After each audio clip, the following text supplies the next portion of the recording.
Welcome to Retirement Ramblings. I'm Scott, and today is day 280 on my countdown to retirement, plus the missing updates for day 281 and day 282. So, for day 282, it was a high stress workday, and I didn't do anything towards retirement other than yearn for it to start. So, not a good day. And then day 281, I could not sleep. I was having major stomach problems, and I got a total of a little over 2.5 hours of sleep for the day. Um, and I had pre-registered for on Google Play for XAI's Grok, which had been available on on Apple's iPhone, but not on Android devices. And so it became available in the overnight hours uh, the other day, and so it automatically downloaded to my Android smartphone. And since I was up, I started playing around with it. And I got to tell you, like if you use Gemini or ChatGPT or even Perplexity, which I generally like, you're going to be blown away by Grok. Um, it provides some of the most thoughtful answers of any AI chatbot. Any AI chatbot. I'm going to show you some side by side comparisons of the same inquiry just to give you an idea of the depth of answers that it will give you. It's not like doing a Google search where you just get like, you know, here, choose from these line items. It gives you a very thoughtful, summarized um, answer, could be pages worth um, of of information for you to then be able to make a decision on. It's really good. Highly recommend that you try it out. Then I went back to doing my work, and I had to work on a bunch of cloud strategy documents. Um, and then, oh, and I had to reach out to a variety of vendors to help me with some technical issues that I was trying to overcome.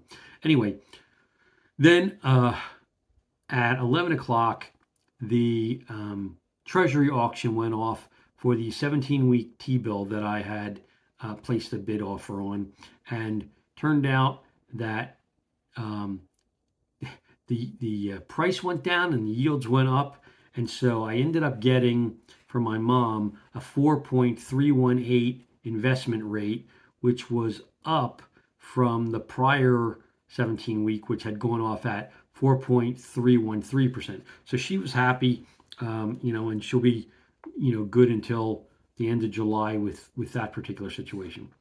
Um, then, as I had mentioned, I got my renewal for my insurance premiums for my home, auto, and a personal liability policy.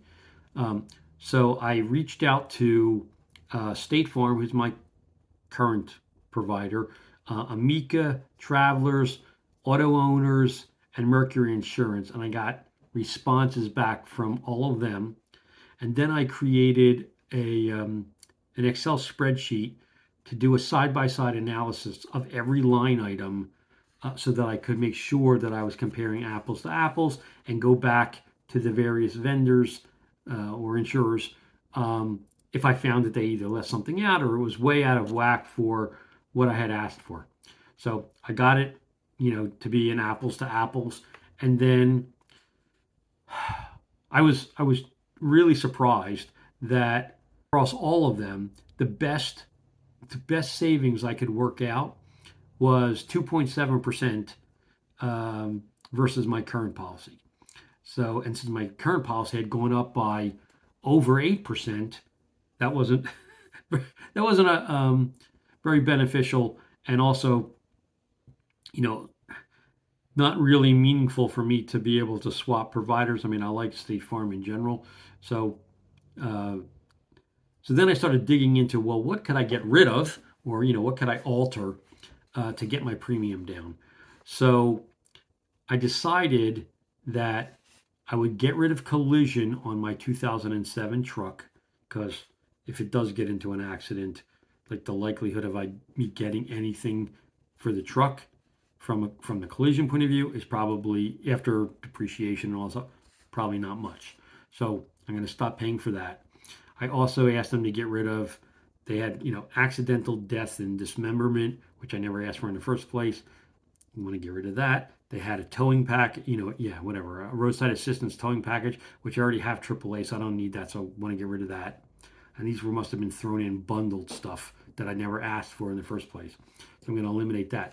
Then I had spoken with the agent at Amica and got the quote back from her pretty quickly, and come to find out, like, really the main cost savings for me across the board, regardless of the other vendors, come in the personal liability policy, or otherwise known as an umbrella policy. And so State Farm's umbrella policy is just ridiculously expensive. So I decided I would go back to State Farm and ask for a quote on reducing the umbrella policy by 50%, the amount by 50%, and see what that does to the premium. I also reached out to Amica, which had the most cost effective umbrella policy, and asked them, would they be willing, with the same underlying liability coverage that they require on auto and home from a different provider, in this case State Farm, would they be willing to write me just an umbrella policy? And they came back immediately and said, no, we won't do it unless you write the auto policy with us. If you do that, then we can write the umbrella. And you can keep your homeowners if that's what you want with State Farm. Although in doing that, I will lose the bundled rates and stuff with State Farm, so I'm not sure it becomes financially viable. But when I actually looked to see what the savings could be, the savings, let me see here. The savings, if I just get rid of the collision and the miscellaneous, the AD&D and the roadside assistance, that'll save me $136 a year. So it's like a little over 2%. I think it's 2.3, something like that. Not so much. Then if I was able to actually get the Amica umbrella policy with my State Farm normal insurance, that would actually save me like $680. I know I can't do that. If I went to the Amica auto insurance plus the Amica umbrella policy, that'll save me $618. That assumes that State Farm doesn't jack up my rates, which I'll go back and ask them, well, what happens if I unbundle the stuff? Like, how much is it going to cost me? Because I know that the savings with all the different bundles is like well over $600. So I'm just not sure where that'll work out. So I'll go find out. But I did reach out to my State Farm agent and ask them to make a variety of changes and come back and give me an updated proposal. I know what the rates are already from Amica. I know what the rates are already from Travelers, Owners Insurance, and auto owners, and from Mercury. And when I started the whole comparison scenario, quite honestly, my expectation, based on quotes I'd seen last year, was that auto owners was going to win by a landslide. But for whatever reason, in the last 12 months, their prices have gone up a ton. And so they're I mean, it's like, I don't even think they're within $25 of State Farm. So like, that makes no sense to me. Anyway, so then I took out snow crab this morning, and I buy Canadian snow crab.